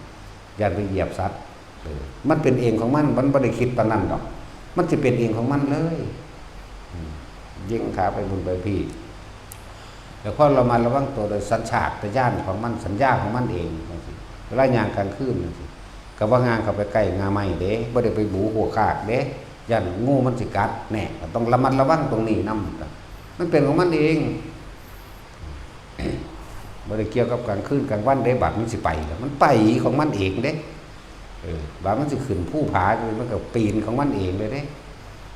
สัมภาระของบ่มีมากดอกบ่ได้ลุมตุ่มยามกระสอบบ่ได้ยางน้ำทางนำเด้อบ่ได้สนไผเด้ไปเลยสิได้สแตกหม้องใดบ่ได้สแตกเลยบ่ได้ห่วงเด้แต่ว่าบิณฑบาตเป็นวัดเป็นข้อวัดปฏิบัตินะจักไผสิใส่บ่ใส่ก็สร้างแก่งเห็นเลยมือเลยเว้ยกูก็ไปตามของมันเองนั่นแหละกะในประมาณโดยกิโลนึงไปถึงเวลากลับก็กลับมาก็มีคนใส่อยู่ด้วยล่ะแต่ชาวบ้านเขาก็ใส่อยู่ไหมบางคนก็ใส่ลวกน้ำใหม่กับแก้วให้อยู่ไหมจักสั่นแล้วมันก็มีมากแปลกๆจังสั่นเด่นเลยมาคิดเอาที่หลังพี่ดอกว่าไผสิไปใส่ที่มึง7-80 กิโล100 กิโลอยู่ในกลางภูกลางเขาปานนั้นแต่ก็เห็นชาวบ้านธรรมดาเฮานี่ใส่ก็ใส่สุดธรรมดาบ่ได้ใส่ชดาดอกบ่ได้เหลี่ยมยุบๆมาดอกบ่ได้ใส่ชดาบ่ได้ใส่เกือบงอนๆคือเฮากินตนาการเอาดอกคนธรรมดาทั้งคนก็ใส่กางเกงขาสั้นคนใบกลางคน60จังซี่ใส่กางเกงขาสั้นอันนี้มาดิเนี่ยก็ใส่ธรรมดานี่แหละใส่ผู้1ใส่ผู้2ไปกินก็กินไปก็แล้วไปล้างบาตรไปธรรมดาคือบ่มีหยังนี่เขาสิซักจูงซักชวนเข้าไปตามถ้ำตามผาเบิ่งนั่นเบิ่งนี่ก็ไปอยู่หังบ่อยากได้ไปยังสิบ่ไปเขาก็พาเขาไปเบิ่งนั่นเบิ่งนี่เอาท่องกับท่องอีหลีก็เห็นอีหลีเด้ท่องบ่งามดอกคุลุคุลูคือปมมือเฮานี่ทอโปรตีนนี่ก็มีก็ต้องถามว่าอยากได้บ่ก็แล้วไปบัดนี้ก็คือเอาที่งามขึ้นรอเขาเด้แนวนี้แต่ว่าบ่สนใจบ่สนใจบาดเฮาอยากกลับขึ้นไปมันบ่มีได้ทำมันจักว่าล่ะมันก็เป็นธรรมดาเป็นโขดหินเป็นต้นไม้ต้นดอกลักไปธรรมดานี่นะจังซั่นแหละบ่มีได้หม่องบัดเฮาสุบเบิ่งขึ้นไปเบิ่งอีกกันหน้าบ่มีทำมันทางเข้าบ้านนั้นหมู่บ้านนั้นบ่มีแล้วจังซั่นแหละเลยบ่สนใจหลายอย่างโพดดอกที่ว่ามาเพิ่นว่าเอาไปในบ้านก็เป็นบ้านคนดีๆนี่แหละนั่นแล้วบ้านคนหยังสิอยู่กลางภูป่านั่นลักษณะนั้นแถมซ้ำเป็นบ้านบ่ได้มีไฟฟ้าอีกบ่มีรถจักรคันพร้อมก็คือธรรมดานี่แหละคือคนเจ้าให้ชาวนาถามก็ถามรัฐบาลก็บ่มาสนใจดอกเขาก็บอกไปเรื่องจังซี่นึงได้ล่ะเอาว่าท่านมีไฟฟ้าเขาอยู่แล้วเฮาบ่ฮู้จักได้ว่ามันเป็นเมืองหยังเป็นอีหยังกันแน่ก็ถามคนธรรมดานี่แหละจะมีงัวมีควายมีหมามีเป็ดมีไก่มีเด็กน้อยผู้เฒ่าแกธรรมดาคือบ้านโบราณตะกี้นี่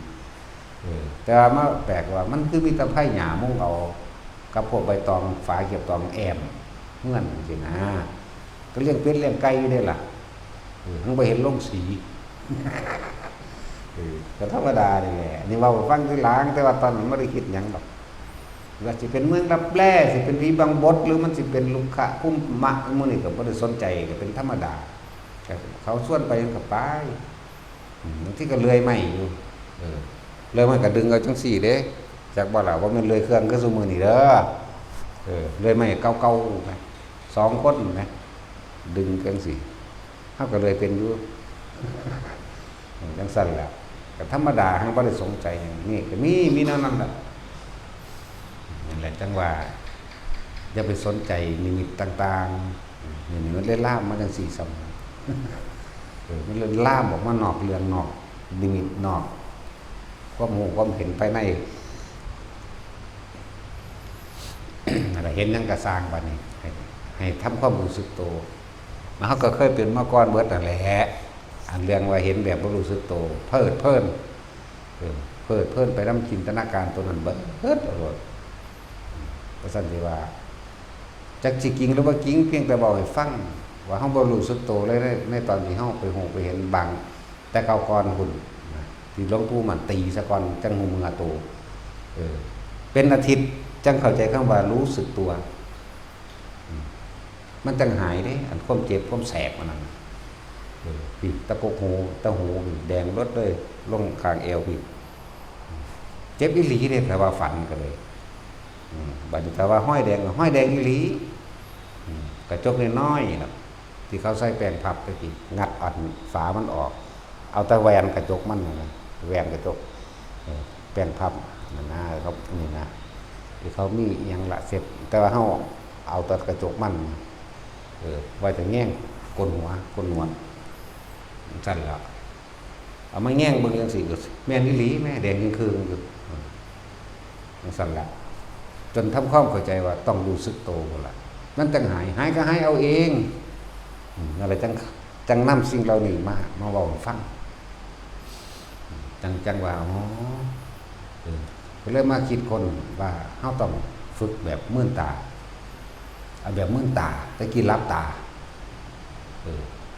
มื่นตาต้องเดินจงกรมกับยืน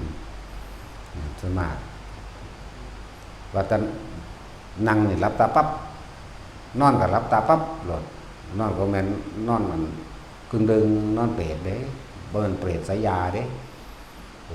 แม่นตัดสินเด้การนอน4อย่างนี่จักว่าสีหะสายยานอนแบบราชสีห์นอนแข้งข้างนอนแข้งขางขึ้นโตใส่ได้เปรตสายยากามโภคีสายยาจักว่าละ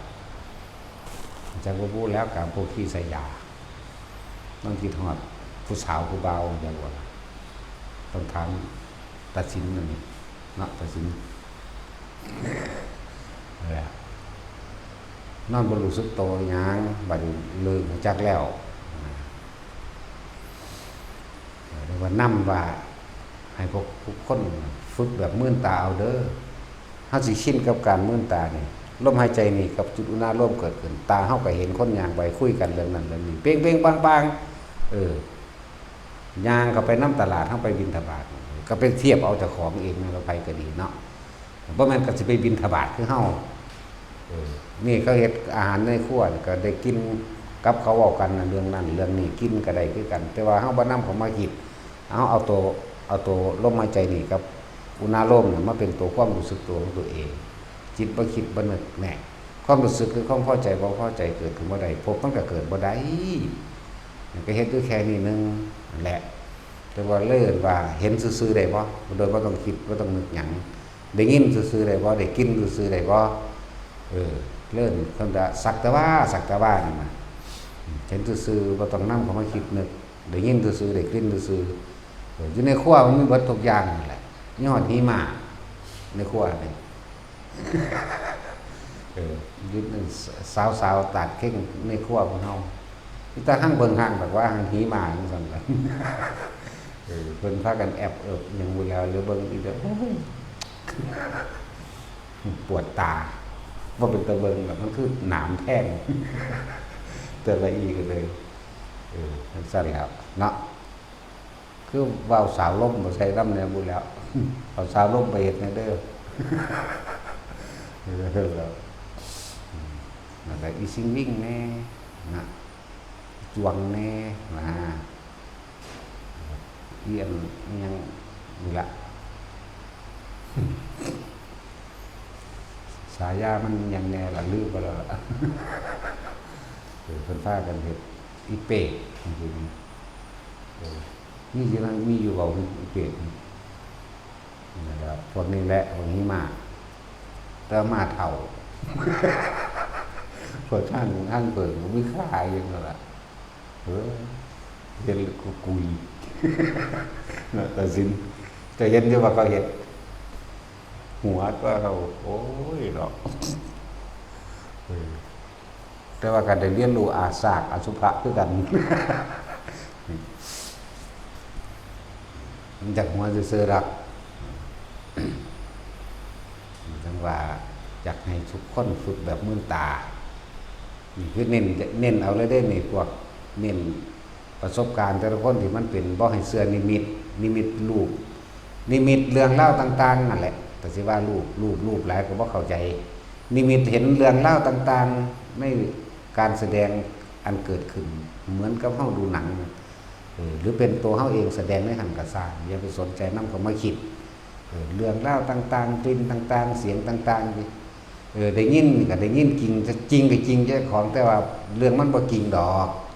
ได้ยินอีหลีอยู่จริงอยู่แต่ว่าบ่ให้ไปเชื่อมันจึงบอกว่ามันบ่จริงดอกเพราะมันบ่ได้เกิดขึ้นแต่เรื่องเดียวเว้าเรื่องเดียวไปเชื่อได้นั่นน่ะนิมิตให้ไปทุดงมันก็มีนั่นแหละแล้วจังว่าหลายๆอย่างที่ทุกคนศึกษามาแล้วมีแต่อยากไปตามอำเภอใจเจ้าของที่ยึดมั่นถือมั่นจากบ่มันยึดได้นั่นน่ะยึดว่าต้องถ้ากูบวชมาแล้วกูสิเฮ็ดจังซั่นกูสิไปจังซี่เด้แต่ว่าบ่เบิ่งพื้นฐานพื้นฐานเฮาต้องศึกษาพระวินัยว่าอันใดควรหรืออันใดควรอันใดเหมาะสมหรือเหมาะสมเฮาต้องเรียนรู้ตัวนี้ไปนำพระวินัยเป็นเครื่องรักษานักบวชเพราะบ่ให้เพิ่นผิดพลาดมันบ่แม่นแค่นี้เด้มันรักษา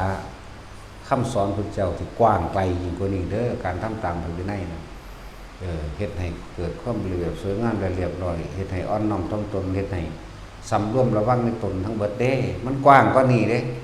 บ่แม่นแต่สิรักษาแต่ตนมันรักษาทั้งเบิดโดยพุทธธรรมสงฆ์พร้อมหมดเด้แต่เฮาเฮ็ดตามพระวินัยได้ก็ก็ล่ะเพราะเฮาบ่ทันรู้จักว่าอันใดควรหรือบ่ควรถ้ามีใจออกไปจังสั่นอย่าหวังว่าจะของสิบรรลุอหยังมันบ่ได้บรรลุได้นั่นน่ะนั่นน่ะมันไปยึดมั่นถือมั่นในอันใดอันหนึ่งที่จะของไปตั้งเอาไว้เฮ็ดไปตามอุปทานไว้ได้นั่นน่ะเฮ็ดไปตามอารมณ์คือเก่าได้นั่นเฮ็ดไปตามทิฏฐิเด่นเฮ็ดไปตามมานะและทิฏฐิเด่นน่ะมานะคือใจทิฏฐิคือความเห็นที่ฝังลากลึกเข้าไปในนี่กูต้องเฮ็ดแบบนี้กูต้องไปแบบนี้บาดนี้ก็ไปหาคิดเอา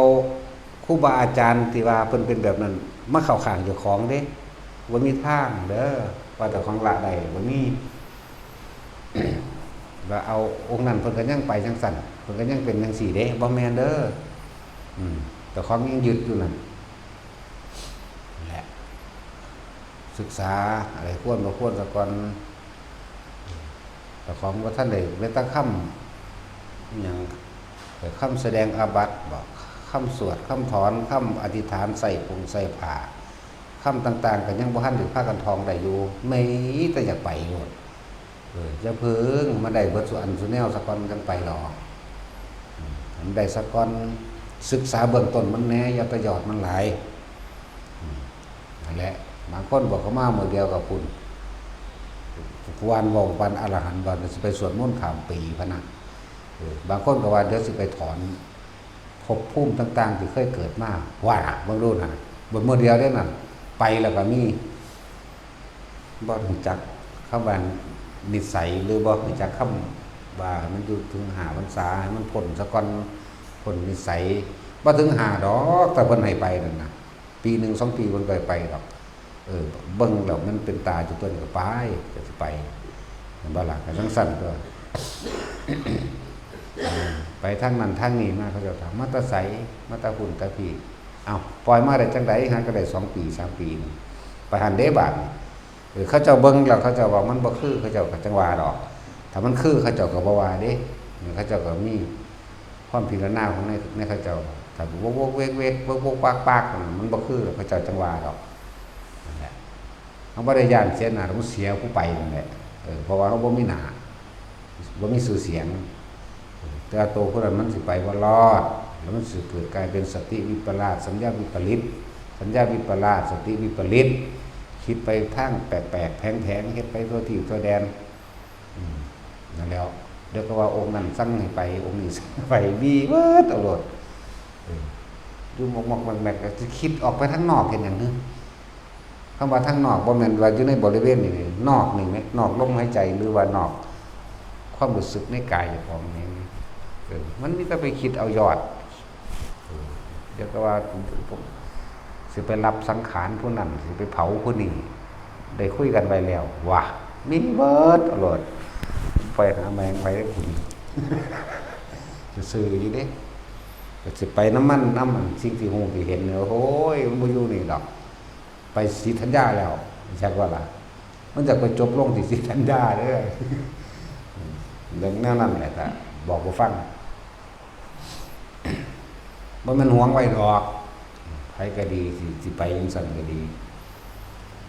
หวงหาสแต็กมันอยู่ผู้เดียวก็อยู่มาบ่แห้งดอกอยากให้ได้นิสัยพ้นหรือคำว่าได้นิสัยหมายถึงรู้ข้อวัดปฏิบัติต่างๆในการเข้าไปอยู่ตามสำนักต่างๆรู้ข้อวัดปฏิบัติหรือวิธีเอาตัวรอดตัวเองในป่าในดงในถ้ำในผาฮู้คำพูดคำจาหลายๆอย่างที่ต้องใส่เด้คือการใส่ผ้าถอนผ้าเขาเดินอธิษฐานใส่ผ้าเขาเริ่มเป็นกินยากับบ่จักคำว่าจักสิวางใดจักสิวินายาจังใดปฏิสังขายโยแนวใดใส่ผ้าว่าจังใดผ้านั้นผ้านี้มันก็แยกเป็นชื่อของไปของมันอยู่ผ้าอาบน้ำฝนจังซี่จักสิว่าจักเปลี่ยนผ้าจังซี่เปลี่ยนไปเลยก็บ่จักผ้าแม้ก็ขาดไปเพียงมือเดียวก็ต้องฝ้าวหยิบจังซี่บ่ทันได้รู้นะใส่ผ้าเป็นอาบัติเด้ที่ผ้าขาดบ่หยิบบ่ฝ้าวใส่นั่นน่ะนั่นแหละบัดนี้เฮ้ยบ่เกี่ยวว่าเด้มันสิบ่คิดไปหั่นเด้นี่แหละจังว่าเพิ่นว่ามันได้นิสัยคำว่านิสัยคือรักษาตนเองได้ซะก่อนหลายแบบอยู่เด้อบ่แม่นแต่สิหวังเอาแต่ยอดมันอย่างเดียวต้องเบิ่งพื้นฐานมันนำนะเบื้องต้นทำการสูงสุดนั่นเลย มื้อนี้เน้นย้ำว่าจะออกจากกายเด้อลมหายใจนี่กับอุณาโลมต่อมาถ้ามันบ่มีลมหายใจจริงๆมันมีอยู่หั่นแหละอุณาโลมขึ้นเลยปิติขึ้นเลยก็อยู่กับปิติเลยปิตินี่แม่นสิเลียนขึ้นไปตรงหัวกระจังหน้าอกกระจังหรือเลื่อนไปตามร่างกายต่างๆกระจังก็แค่รู้กับมันบ่ต้องไปสงสัยคือจังได๋มันก็เป็นกายเวทนาจิตธรรมเวทนาจิตกายมันก็อยู่ในตัวของมันแล้วกายเวทนาจิตจิตเวทนากายส่วนธรรมคือสิ่งที่กระทบกระทั่งนั่นแหละคือสิ่งทั้งหลายทั้งปวงที่เข้ามาผ่านมาในตาหูจมูกลิ้นกายรูปรสกลิ่นเสียงสัมผัสทั้งกายถ้าคิดบ่คิดมานึกความรู้สึกในความพอใจบ่พอใจเกิดบ่ได้พบก็เกิดบ่ได้มันก็ดับแล้วแค่นี้นะผมบอกว่าจะไปปรุงไปแต่งกับมันเพราะว่าความรู้ความเห็นเฮาก็อาศัยพุทธเจ้าบอกเฮาไว้แล้วว่าบ่กี่ลังอย่างยืนมีแค่เกิดกับดับที่มันเกิดแล้วบ่ดับเพราะว่าเฮาไปดึงลากมันเข้ามาคิดมานึกมาปรุงมาแต่งให้มันเป็นตามที่เฮาอยากให้มันเป็นเฮาก็เลยเกิดน้ำมันสำคัญกับสิ่งใดก็ทุกข์กับสิ่งนั้นนั่นแหละเกิดกับสิ่งนั้นจิตมีที่ตั้งเรื่องนั้นเรื่องนี้ก็ว่าไปถึงว่าน่ะเว้าให้มันเบิดมันก็บ่ทันได้เบิดหรอกมันหลายคือเว้าทุกคนเข้าใจเลยทีเดียวทั้งเบิดเลยทีเดียวก็ดีก็เลยว่าแล้วแต่มันสิเข้าไปถือกับประสบการณ์ผู้ใดแต่ผู้ใดเจอเหตุการณ์แบบนี้ก็นำไปสอนเจ้าของเองนั่นแหละแต่ทั้งแรกกระสร้างเกิดยังคือกระสร้างเน้นย้ำอยู่ตลอดว่าลมหายใจเป็นที่หนึ่งคิดถึงลมปั๊บเข้ามาโหลดพวกเจ้าสิตื่นเต้นเป็นตะยานตกใจเรื่องใดกระสร้างอย่าเพิ่งคิดปั๊บเข้ามาลมหายใจโหลดจะไปสงสัยเรื่องนั้นเรื่องนี้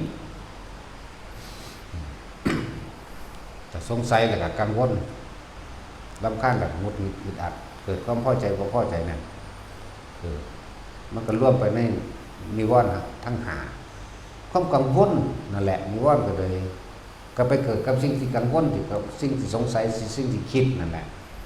ก็เกิดพอใจบ่พอใจนั่นแหละกามฉันทะก็เกิดถึงตัวบัดแล้วว่าเห็นยังกระสร้างจะนำเข้ามาคิด เพราะมันบ่เห็นอยู่สั่นตลอดคือเฮาเห็นกันเดี๋ยวนี้จังน้อยกันมีจักกันนี่ซ้ำนี่ก็พอรู้เรื่องแล้วนะสิยินหยังก็สร้างนะตาหูจมูกลิ้นกายรูปรสกลิ่นเสียงสัมผัสทางกายกับทางกายเดี๋ยวก็ไปหรอกนะครับแค่นี้แต่ว่าทำความรู้สึกอยู่กับลมหายใจนึงอยู่กับอุณหภูมินั่นแหละอีกอันนึงเรียกว่าเฮาต้องสร้างฐานที่ตั้งในจิตอย่าหนีออกจากฐานเด้ออย่าหนีออกจากฐานเด้อคำว่าสมาธิแปลว่าจิตตั้งมั่นมันตั้งมั่นอยู่ไสตั้งมั่นอยู่ในฐานที่ตั้งนี่แหละคือความรู้สึกโตนี่แหละเอามาไว้นี่เป็นเบื้องต้น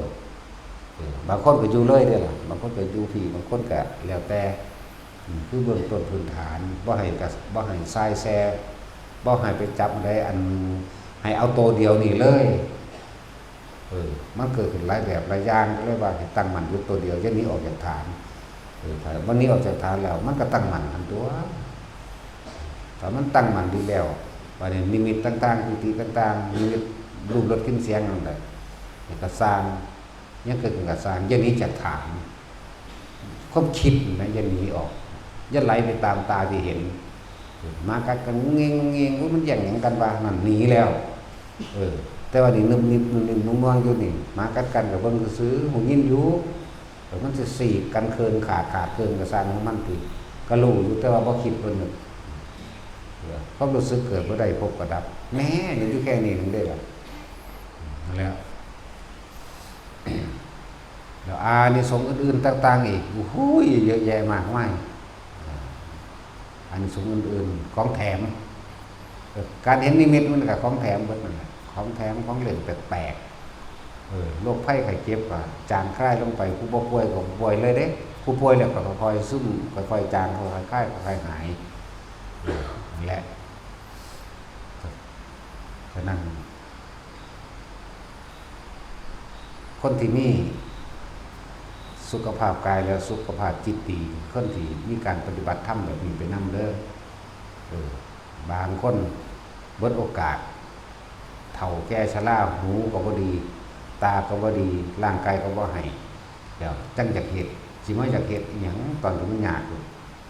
คือว่าเฮ็ดตอนนี้นั่นแหละหลายๆคนเที่ยวหาเงินจนป่วยจะเป็นอัมพฤกษ์อัมพาตแต่ว่าใส่เงินที่หารพยายามที่ซื้อสุขภาพตัวเองแข็งแรงขึ้นมาคือเก่าเบิดโอกาสต่อมาเบิดโอกาสเงินก็เบิดร่างกายก็บ่หายจังซี่วันมาฟังธรรมะถ้ากูเศร้ากูสิไปบวชฮอดน้ำเพิ่นพุ่นล่ะก็ว่าเด้มันธรรมดาเด้นั่นแหละยังคิดได้เมื่อสายไปแล้วหลายส่วนคนที่ปฏิบัติไปนำทำงานไปนำคนพวกนี้สุขภาพใจก็ดีสุขภาพกายก็ดีเด้และหลายๆอย่างที่มันเป็นของแถมมันมาอีกอุบัติเหตุก็ว่าค่อยเกิดเพราะองค์ชาติรักษามรรคสิทธิฌานตัวนี้สิรักษาเจ้ากรรมนายเวรอย่างต่างๆเมื่อมาถึงพร้อมแล้วเวลาเฮาปฏิบัติของเฮาเองนี่เขาก็ได้ส่วนบุญไปก็อโหสิกรรมกันไปเด้และบุญนั้นเกิดจากการภาวนาที่ว่านี่มันก็สามารถอุทิศส่งบุญให้ผู้นั้นผู้นี้มันก็ไปนะมันก็ไปโดยง่ายโดยสะดวกนั่นแหละบุญนั้นเกิดจากการภาวนาเนี่ยเป็นบุญที่ใหญ่เป็นบุญที่อานิสงส์มากสูงมากมันเท่าที่ซอยผู้ใดเฮ็ดไปเรื่อยๆนะประกาศคนที่ทรงชาติเป็นลมหายใจนี่อุณหภูมิเกิดความคิดมันก็มีอยู่แล้วในขณะนี้เอาออกมาผ่าเป็นโดดอุทิศบุญไปหรือทรงกระแสการแผ่เมตตาอะไรคือว่าแผ่เมตตาเฮานี่เว้าบ่อยู่โตดอกบางทีก็ว่าท่านทั้งหลายเราใดที่ยังไม่ได้อาหารค่อยได้อาหารท่านทั้งหลายเราใดที่ไม่มีเสื้อผ้าประดับทั้งเครื่องประดับอาภรณ์ใส่เพราะท่านทั้งหลายจงได้เสื้อผ้าและประดับเครื่องอาภรณ์สมปรารถนาท่านทั้งหลายเราใดที่มีความเจ็บไข้ได้ป่วยอยู่จงหายจากความเจ็บไข้ได้ป่วยท่านที่ไม่ได้เจ็บไข้ด้วยจงมีความสุขยิ่งขึ้นไปบางที่เขาก็นึกแบบนี้เด้นั่นแหละท่านทั้งหลายเหล่าใดที่ยังไม่มีที่อยู่อาศัยขอให้ท่านทั้งหลายเหล่านั้นจงมีที่อยู่อาศัยอันเป็นที่อยู่ อย่าเป็นผู้ปกครองในปัจจัยทั้งสี่อาหารยาลาสาโลกของตลอดทั้งจิวอาศัยสัตว์ทั้งหลายไม่มีที่สุดไม่มีประมาณทุกโมเราบาดามีจงเป็นสุขเถิดนี่หน้าที่เฮ็ดจังสี่ไปแล้วไปเขาสิได้บ่ได้ก็สร้างแต่เฮาเฮ็ดแบบนี้บ่ได้อยู่โตดอกคำไว้แบบนี้บ่ได้ว่าแตะคำเก่าว่าคำใหม่ก็มีก็โคงมาคำเก่าก็มีการนึกคิดออกนะเวลามันตั้งมั่นสงบดึกดีแล้วถอยลงมานิดนึงแล้วก็นึกออกไปแบบนี้บางที่ก็ว่าจังซั่นบางที่ก็ว่าขอผลทานบุญกุศลกรรมดีที่ข้าพเจ้าทำมาแล้วตั้งแต่อดีตจนถึงปัจจุบันณขณะนี้ผลพึงมีแก่ข้าพเจ้าเป็นเท่าใดขอทิศให้แด่สรรพสัตว์ทั้งหลายไม่มีที่สุดไม่มีประมาณทุกโมโลบรรดามีและบางที่ก็ว่าจังซี่แต่ว่าก็ว่าเง่าต่อไปอยู่หรอกบางที่ก็เกิดภาพนิมิตแปลกๆขึ้นมาในหันนี่ก็ว่าไปเน้นเจาะจงลงไปแต่มีอยู่แต่นี่ก็แล้วแต่ไผแต่มันเด้อว่าแม่นสิเป็นเครื่องยืนยันตายโตบ่ได้ผูกขาดบ่ได้ตายโตแล้วแต่บางหมู่บางพวกบางที่เขานั่งสะกิดตามไหล่ตามบ่าตามเอวของเขาเองจังซี่เขาก็ยิ้มให้ซื่อๆก็มีหันไปยิ้มอยู่ผู้เดียวนั่นแหละก็มียิ้มให้และตนนั่นแหละแล้วแต่อันนี้ของไผของมันแต่เป็นเรื่องเฉพาะตนนี่แหละเขาว่ารู้เฉพาะตนปัจจตังแต่เพียงเราบอกให้ฟังเพื่อบางคนอาจจะเจอหรือรู้เห็นสิ่งเหล่านี้หรือว่าเฮาไปเห็นเฮาเกิดความสงสัยเกิดเห็นญาติที่ตายไปแล้วหมู่พวกที่ตายไปแล้วนั่นสิขอบุญจงถึงแด่ท่านผู้นี้วางสิโลดถ้าคนบ่คิดสงบมันบ่เห็นดอกเข้าใจว่าล่ะนี่แค่ว่าคลายความกังวลให้จากว่าคลายความกังวลให้ว่าบางทีก็เห็นหมู่ตายเห็นล่างๆอยู่ข้างๆขอบุญนี้จึงถึงแด่ท่านผู้นี้ถ้ามันบ่สงบบ่เป็นบุญจริงๆมันบ่เห็นเด้นั่นแหละคนผู้นั้นต้องมีบุญล่ะเขาจะไปหาผีกับผีบาปกับบาปทุกข์กับทุกข์ยากจนกับยากจนไปสิไปขอหยังกันจากว่าอะไรเฮ็ดไปเถอะเป็นแค่วิธีคลายความสงสัยซื่อๆดอกแนวมันก็ดีเฮ็ดไปแล้วมันสบายใจมันคลายออกจากความสงสัยไปเฮ็ดรถไปหยังมาแล้วหลายอย่างสิมาเทียบคือว่าบ่ต้องมาเทียบกับไผละเอาตามที่เจ้าของเป็นนั่นแหละบ่ต้องเทียบกับเพิ่นดอกบ่ต้องเทียบคลายความสงสัยหลายๆอย่างแต่ละคนบางทีก็ไปเจอเราเดินจงกรมที่นี่ปรึบลงมาคนหลอกหนังอย่างว่าคนหลอกหนังเคยเห็นพวกเขาเป็นผู้ชายจัดตัวสิกระปอมหลอกหนังหลอกอะไรคนโลนเป็นตัวบันเลื่อนมาคนหลอกหนังเดินจงกรมที่นี่รู้สึกรุบพรวดมานั่งคุบเข้าอยู่ตาแบบไงโมโลแบบกัดคุบเข้าพนมมือให้เล่นโอ้ยตะกี้เนาะเขาบงจ๋าเขากับอิมินาบุญเจ้าก็มีเนื้ออุปชฌากุรุตราจาริปการาจารว่ายังเร็วเดียว3 วินาทีขนาดคือจังมันมีโซ่ไฟข้อดึงกระซากลุบปุ๊บตัวหน้าตัวตาเขาเด็กแน่นั่นจึงเป็นอีกแบบเป็นเดือนพุ่นละพวกวัวละเป็นอีกนะแต่ถึงด่าก่อนแบบว่ามันสิได้แดกแมงบ่มันไปวางซั่นเพิ่นสอนให้อันนี้เพิ่นก็สอนเพื่อให้เฮาคลายความสงสัยซื่อนี่แหละจริงหรือไม่จริงก็บ่รู้แต่มันเห็นแบบนั้นแบบนี้ตัวมันนี่มันก็บอกเฮาก็ว่าขอบุญนี้จงถึงแด่ท่านผู้นี้วางสิมันก็เปลี่ยนให้เห็นอีหลีนะเป็นคนงามๆก็ไม่เห็นงามๆแล้วก็ไปของมันโลดแหมนี่ล่ะที่บอกว่าคลายความสงสัยเพื่อความสบายใจหลายๆบางคนก็คัดของค่าบางทีก็เห็นบ่ฮู้ว่าเป็นไผมายืนซึมๆอยู่ใส่เสื้อผ้าเก่าๆกาดๆหรือจอยๆก็ว่าไปเพราะบุญนี้ถึงท่านผู้นี้โลดว่าแต่มันหายไปได้ก็เศร้าตัวเป็นอย่างหยังได้หรือบ่ได้ก็สร้างซอยหรือบ่ซอยก็สร้างบ่ต้องไปติดอกติดใจหยังกับมันคือนำมาเว้าเพื่อให้เกิดคลายความสงสัยหรืออันใดก็สร้างที่เฮ็ดให้เฮาสบายใจแล้วมันหายไปแล้วเอาโลดอยากว่าล่ะจะไปติดไปเกาะไปคางหรือค่ายมันเป็นหยังครั้งที่2มากก็ว่าจังซี่แม้กระทั่งพวกห่มเน็บเดียวผ่าแดงมากก็ยังผมก็จะได้เด้ก็ยังว่าอยู่เอาพระยายมราชสิบ่ว่ากูบ่บาดบ่ครับก็สั่นก็เอาบุญนี่ถึงพวกเจ้านำเด้อมันก็เปลี่ยนอยู่เด้อล่ะหายแล้วก็หายไปตัวมันสิกินหรือบ่กินก็สร้างหัวมันติเนาะเท่านั้นถึงได้ว่าถ้ามันหาย หลายแบบที่มันเจอมาเดินจงกรมนี่เป็นเจ้าของยางมาใส่กันนี่ห่างกันแขนเดียวได้ถึงกันเปื่อยลงมากก็เห็นก็เป็นขนลุกสู้ซ่าขึ้นแล้วบาดนั่นแหละทานไปเรื่อยเห็นแตะเฮาเด้อบ่ได้เป็นของจริงดอกผู้อื่นบ่เห็นน้ำเฮาอย่างที่เคยบอกมานั่นแหละแสงสว่างแจ้งมาอีหลีเห็นหงอีหลีนี่เห็นทางยางไปได้อีหลีนี่เด้แต่มันเห็นแตะเฮาเด้อผู้อื่นบ่ได้เห็นถามเขาเบิ่งคุณเห็นน้ำผมบ่บอกแน่แต่จังซั่นแล้วมันก็เห็นตะกูตัวนึงนี่นะมันสิไปเป็นบ่ายหยังกับมันนี่นั่นแหละหลายๆแบบหลายๆอย่างทุกคนนำไปแก้ตัวเองเวลาตัวเองเจอแก้ปัญหาตัวเองนั่นแหละ ที่เว้าให้ฟังซื่อๆเด้บ่ได้บอกไผเสือเด้เสือบ่เสือกะสร้างเอาสวัสดีครับ